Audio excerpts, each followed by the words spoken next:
Les amis, il vient de se passer quelque chose d'assez énorme en Argentine. Je parle pas des élections de mi-mandat, puisque ça, on s'en fout. Au contraire, il y a une information beaucoup plus importante qui est passée à la trappe, alors qu'elle révèle beaucoup de choses sur la guerre commerciale qui est en cours, avec en supplément un léger parfum de corruption à grande échelle. Les États-Unis viennent en effet de renflouer l'Argentine avec 40 milliards de dollars, et ça alors que le gouvernement américain est toujours en shutdown.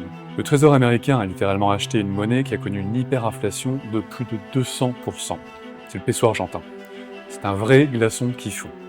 Mais on nous dit que c'est un bon investissement. Maintenant, ce qui est étrange, c'est que l'Argentine n'est même pas l'un des principaux partenaires commerciaux des États-Unis, n'est pas dans le top 3, même pas le top 5, et rien de tout ça n'a même été débattu au Congrès. Ce n'est pas passé au vote. Et ça n'a même pas vraiment été évoqué dans les médias, encore moins en France. Et dans tout ça, les officiels nous disent que ce n'est même pas un bail-out. Alors question, pourquoi ils le font? Et d'où vient l'argent qui va permettre de le payer? Concrètement, le Trésor n'envoie pas littéralement un chèque en blanc à l'Argentine. Au moins pas directement. Ce qu'ils font, c'est ce qu'on appelle un swap de devises, via l'ESF. En fait, le Trésor américain achète des pesos argentins à la Banque centrale argentine et leur donne des dollars américains en échange.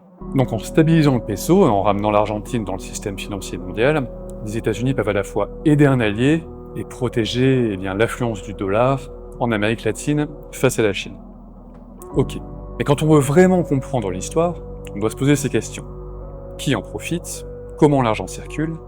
À qui il va? Et surtout, quels sont les fonds privés qui ont de l'exposition à l'Argentine et à sa dette. Et c'est là que l'histoire commence à prendre un tout autre tournant. Plus on creuse et plus on remarque des connexions vraiment intéressantes entre Wall Street, le Trésor américain, et des investisseurs avec de très très gros intérêts dans la dette argentine. Des fonds comme Discovery Capital, fondé par Rod Citron, et Soros Fund Management.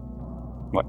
Mais là où ça devient intéressant, c'est que le secrétaire actuel au Trésor, Scott Bessent, travaillait auparavant sous George Soros, sous Quantum Fund. Il gérait des milliards de dollars et travaillait avec les mêmes personnes qui dirigent ces fonds et ont de profonds intérêts d'investissement dans l'économie argentine.